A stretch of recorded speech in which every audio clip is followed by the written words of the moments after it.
Bismillahirrahmanirrahim. Assalamualaikum warahmatullahi wabarakatuh. Alhamdulillahirabbil alamin. Semoga Allah Subhanahu wa taala senantiasa memberikan kita kesehatan, rahmat, dan limpahan berkahnya. Hari ini kita belajar dari tematik. Kita masuk di tema 2, persatuan dalam perbedaan. Baiklah, silakan Ananda membaca beberapa menit tentang kompetensi dasar yang akan kita pelajari di tema 2 subtema 1 ini.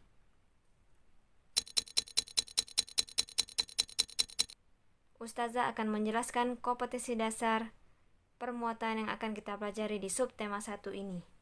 Dari muatan PPKN kita akan belajar tentang persatuan dan kesatuan terhadap kehidupan berbangsa dan bernegara. Di muatan IPA kita akan belajar tentang cara makhluk hidup menyesuaikan diri dengan lingkungan. Di muatan SBDP kita akan belajar tentang tari kreasi daerah. Di muatan IPS kita akan belajar tentang makna proklamasi kemerdekaan, upaya mempertahankan kemerdekaan, dan upaya mengembangkan kehidupan kebangsaan yang sejahtera. Di muatan bahasa Indonesia kita akan belajar kalimat tanya. Apa, di mana, kapan, siapa, mengapa, dan bagaimana. Kita masuk ke subtema 1, persatuan dalam perbedaan, rukun dalam perbedaan. Pembelajaran 1, fokus pembelajaran bahasa Indonesia. Ayo telaah. Peristiwa Rengas Dengklok.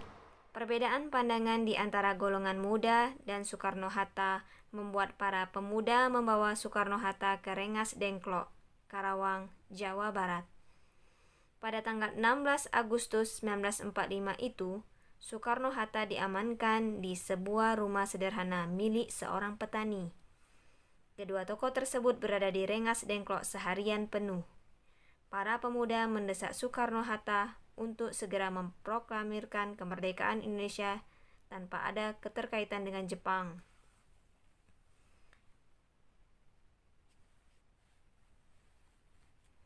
Ketiadaan Soekarno di Jakarta diketahui oleh Ahmad Subarjo. Ia mencoba menghubungi dan bernegosiasi dengan para pemuda. Akhirnya tercapai kesepakatan antara Ahmad Subarjo yang mewakili golongan tua dan Wikana dari kalangan muda. Sebagai syarat dan jaminannya, Subarjo meminta para pemuda agar segera memulangkan Soekarno-Hatta ke Jakarta. Ia menjanjikan para pemuda bahwa proklamasi akan segera diproklamirkan tanpa keterlibatan Jepang. Rombongan Soekarno-Hatta kembali ke Jakarta pada pukul 23.00 waktu Indonesia Barat. Mereka menuju rumah Laksamana Maeda yang berada di Jalan Imam Bonjol nomor 1 Menteng, Jakarta Pusat. Rumah Laksamana Maeda itu sekarang dijadikan Museum Proklamasi.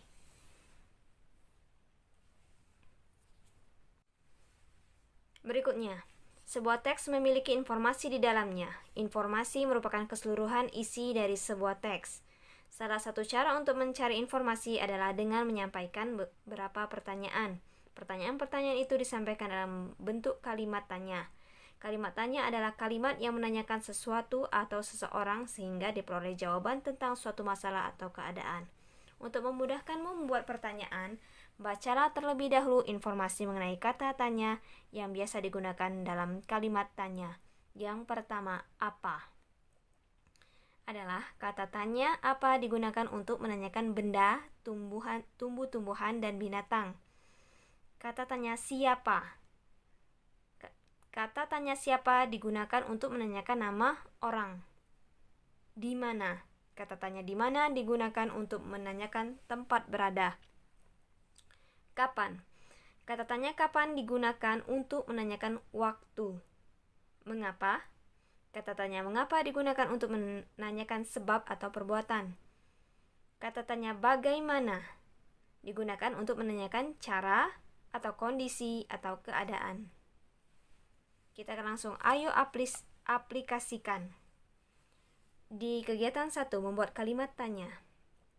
Bacalah kalimat yang tertera pada soal di bawah ini. Bagian kalimat yang digarisbawahi adalah informasi atau jawaban yang akan dicari. Lalu buatlah kalimat tanya yang sesuai untuk jawaban tersebut. Nomor 1. Tanggal 17 Agustus diperingati sebagai Hari Kemerdekaan. Ini adalah jawabannya. Pertanyaannya adalah, apa yang diperingati pada tanggal 17 Agustus? Itu kalimat tanyanya. Berikutnya, nomor 2. Belanda bersama tentara sekutu tiba di Indonesia untuk merebut kembali tanah jajahannya. Ini adalah jawaban. Pertanyaan yang tepat adalah, apa yang dilakukan Belanda dan sekutu saat tiba di Indonesia? Nomor 3, ini jawabannya. Cara pemuda menyiarkan berita proklamasi setelah kantor Domei disegel oleh tentara Jepang adalah dengan membuat pemancar baru dengan bantuan teknisi radio. Jadi pertanyaannya bisa dibuat dengan, bagaimana cara pemuda menyiarkan berita proklamasi setelah kantor Domei disegel oleh tentara Jepang? Itu pertanyaannya. Nomor 4. Jawabannya adalah, tentara Jepang menyegel kantor berita Domei karena penyiar radio mengabaikan perintah Jepang untuk menghentikan penyebaran berita proklamasi. Pertanyaan yang bisa dibuat adalah, mengapa tentara Jepang menyegel kantor berita Domei?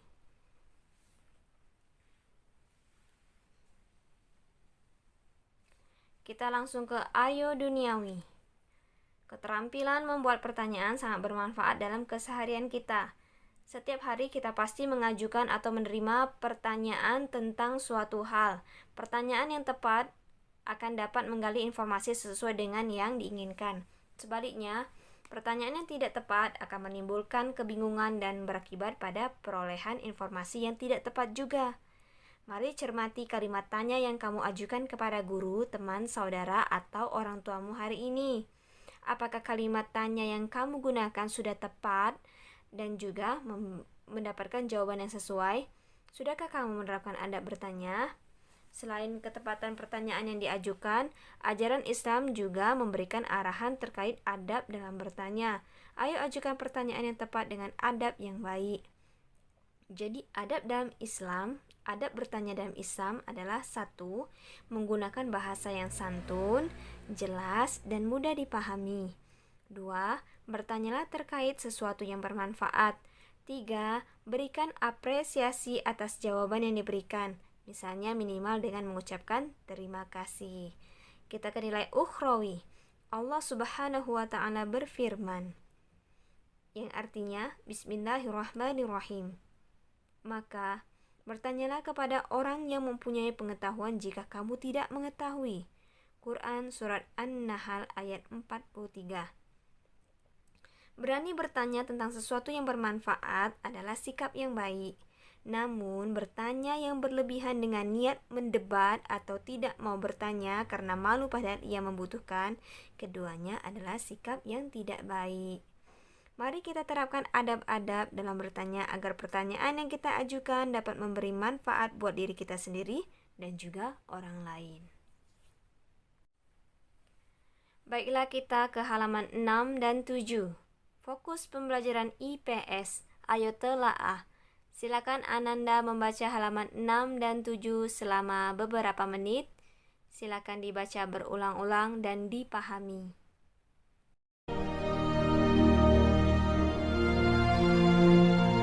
Proklamasi. Kami, bangsa Indonesia, dengan ini menyatakan kemerdekaan Indonesia. Hal-hal yang mengenai pemindahan kekuasaan dan lain-lain diselenggarakan dengan cara saksama dan dalam tempo yang sesingkat-singkatnya. Jakarta, 17 Agustus 1945, atas nama bangsa Indonesia Soekarno, Hatta.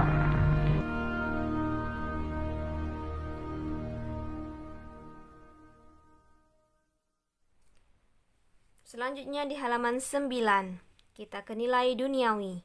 Dalam pembukaan Undang-Undang Dasar 1945 disebutkan bahwa kemerdekaan adalah hak segala bangsa.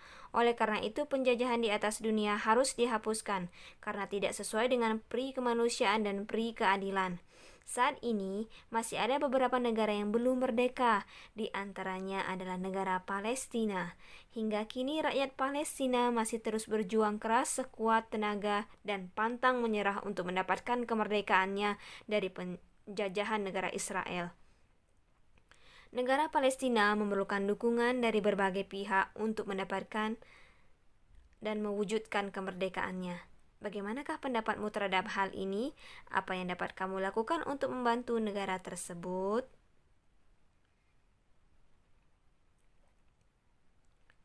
Kita ke nilai ukhrawi.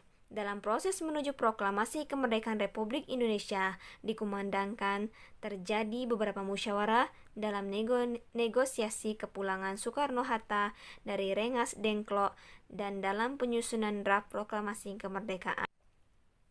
Allah Subhanahu wa Ta'ala berfirman, yang artinya, Bismillahirrahmanirrahim. Berkat rahmat Allah, engkau Muhammad berlaku lemah lembut terhadap mereka. Sekiranya engkau bersikap keras dan berhati kasar, tentulah mereka menjauhkan diri dari sekitarmu. Karena itu, maafkanlah mereka dan mohonkanlah ampunan untuk mereka, dan bermusyawarah dengan mereka dalam urusan itu. Quran Surat Ali Imran ayat 159. Dalam ayat di atas, dengan jelas Allah Subhanahu wa Ta'ala menyuruh kita untuk bermusyawarah jika ada masalah dalam sebuah urusan. Para tokoh pendiri negara kita menyelesaikan masalah penting menjelang kemerdekaan dengan cara musyawarah. Kita pun dapat menggunakan cara musyawarah untuk menyelesaikan urusan atau masalah kita sehari-hari. Dengan bermusyawarah, masalah dapat diselesaikan dengan baik dan ikatan persaudaraan dapat tetap terjaga. Ayo kita utamakan musyawarah dalam menyelesaikan masalah yang timbul di antara kita. Niatkan tujuannya untuk melaksanakan perintah Allah Subhanahu wa Ta'ala agar musyawarah kita bernilai ibadah. Baiklah, kita ke halaman 10, 11, dan 12. Fokus pembelajaran IPA. Ayo telaah. Silakan Ananda membaca bacaan ini selama beberapa menit ke depan. Baca berulang-ulang, diteliti, dan dipahami.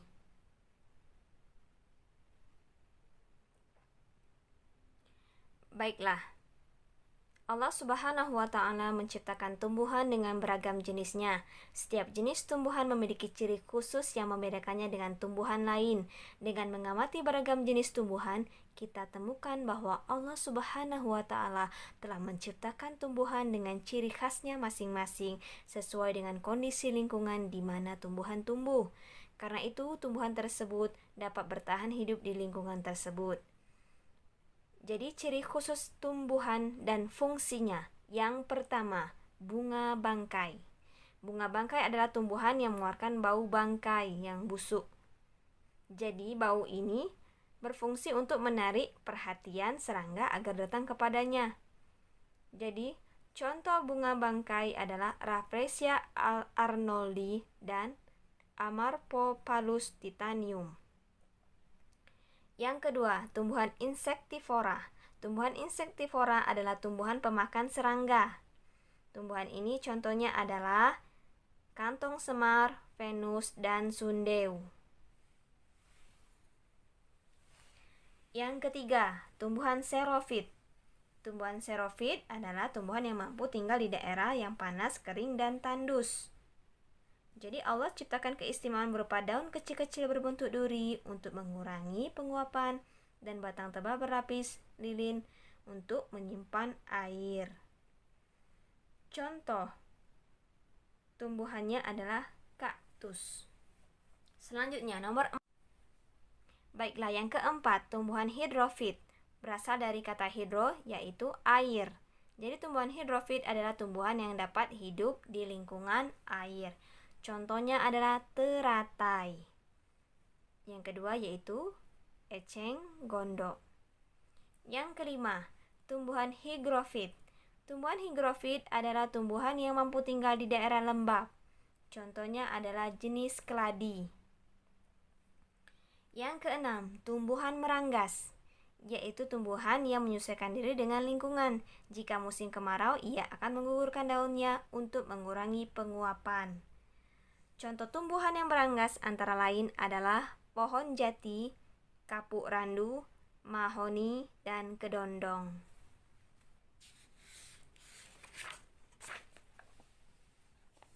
Berikutnya yang ketujuh, batang memiliki duri. Contohnya adalah mawar dan putri malu. Yang kedelapan, contoh hewan yang melindungi diri dengan getahnya. Contohnya adalah sawo, karet, dan nangka. Yang kesembilan, yang memiliki ciri khusus, tumbuhan pantai. Tumbuhan yang hidup di pantai adalah tumbuhan bakau atau mangrove yang memiliki ciri khusus berupa akar nafas. Akar nafas muncul di permukaan air untuk melakukan pertukaran oksigen dengan karbon dioksida.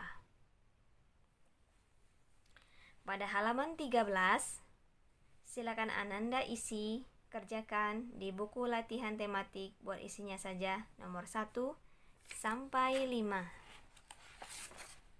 Kita ke nilai duniawi.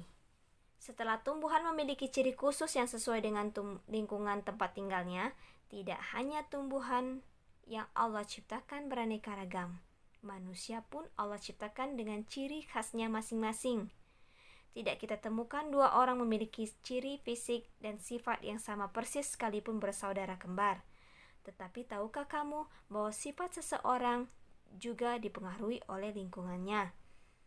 Jika seseorang terbiasa dicela, maka ia akan tumbuh menjadi orang yang menyalahkan. Sebaliknya, jika seseorang dibesarkan dengan suasana yang mendukung dan memuji, maka ia akan tumbuh menjadi orang yang percaya diri. Ayo kita bangun suasana yang saling mendukung di antara kita. Perbanyaklah memuji, bukan mencela. Insya Allah, ukhuwah akan lebih terasa. Sudahkah kamu memberi pujian hari ini? Jika belum, lakukanlah. Silakan.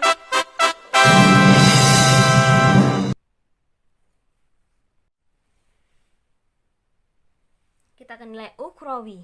Rasulullah Shallallahu Alaihi Wasallam bersabda, seorang mukmin terhadap mukmin yang lainnya seperti bangunan yang saling mengokohkan satu dengan yang lain. Hadis riwayat Bukhari dan Muslim. Hadis di atas menyatakan bahwa saling mengokohkan satu sama lain itu adalah ciri orang yang beriman. Pujian yang kita berikan dengan tulus kepada sesama merupakan salah satu hal yang dapat memperkokoh persaudaraan. Mari kita kokohkan persaudaraan di antara kita dengan saling menghargai kelebihan yang dimiliki masing-masing. Jangan sungkan untuk memuji. Baiklah Ananda sekalian, sekian pelajaran subtema 1 di tema 2 kita hari ini. Semoga Allah memperluas ilmu pengetahuan Ananda. Perbanyak maaf. Ustazah akhiri dengan lafaz Alhamdulillahirabbil alamin. Wassalamualaikum warahmatullahi wabarakatuh.